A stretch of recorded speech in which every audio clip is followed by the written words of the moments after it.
When we were running our mission school in Mozambique, we woke up one morning to discover that our most senior man in the ministry, who I'll call Mark, had successfully absconded with the entire monthly salaries of the school. There was a huge amount of anger amongst the school staff because this man of God had not only let them down spiritually, but he'd also stolen their pay. I remember clearly that the Lord led my own response. Despite my own shock and personal pain for the man, I felt immediately to pray and forgive him, to ensure that my own heart was clean, so I forgave him. Then, as a ministry responsible to pay our workers, we prayed. Within 24 hours, the Lord had miraculously replaced all the stolen money through one big donation, and the staff was paid without further incident. But the troubles were only just beginning for Mark. He had escaped to a city in the far north of the country, and although he and his wife had gained a fortune of stolen money, his heart was in a terrible state. As the months and years went by, this once successful man of God, who knew his Bible very well and knew how to hear the Lord's voice, suddenly found that he had a lack of peace. Previously, whenever he sinned, he would simply repent. God would hear him and he would walk free in peace. But on this occasion, when he tried to repent, it was as though the door to God had closed. God did not seem to hear him at all. He went to church and confessed his sin at the altar, on his knees, in tears. It didn't work. He confessed his sins to the pastor. It didn't work. He changed churches. It didn't work. He couldn't read his Bible. He couldn't pray. He couldn't hear God's voice. He had no power. There was a problem here, don't you think? If you were him, what would you do? After 2 years, Mark went to yet another pastor in great distress and told him the whole story. He asked the pastor for forgiveness, but the pastor stopped him. What do you think he said?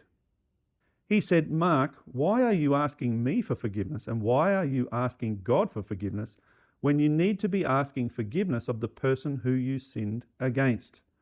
At last, the penny dropped for Mark. He hopped on a bus and he travelled the great distance to where I was, and he sought me out. I will never forget the day when they told me that Mark had arrived to see me. I came out of my door and I saw him about 50 metres away under a mango tree. When he saw me walking in his direction, he fell to his knees and he began to cry and cry and cry. He was shouting out, "Please forgive me, my Father. Please, please forgive me." He couldn't even look in my eyes. When I saw all that, I took off and ran towards him and quickly knelt with him in the dust. I put my arm around him to try and console him, but he was sobbing and crying out, "I have done a terrible thing to you. Punish me, beat me, send me to prison, Baba. Do whatever you need to, but please forgive me. If it takes the rest of my life, I will pay it all back. Just forgive me." I said to him, "My dear son Mark, I forgave you on the very first day that you took the money all those years ago, and I forgive you now." His heart melted at these words and he cried some more. And then I said to him something that is a very powerful thing in the area of forgiveness. I said, "Mark, I have forgiven you, but now let me ask the Father to forgive you." We both closed our eyes and I said to the Lord, "Father, this man sinned against me and many other people, but he's come back and he's repented.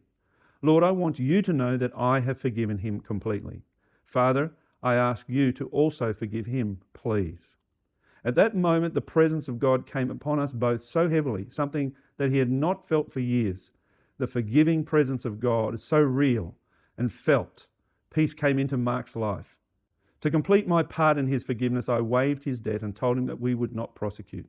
And most importantly, I took him back to face the school staff where he repented, and I was able to restore him in their eyes so that he was not hated but loved.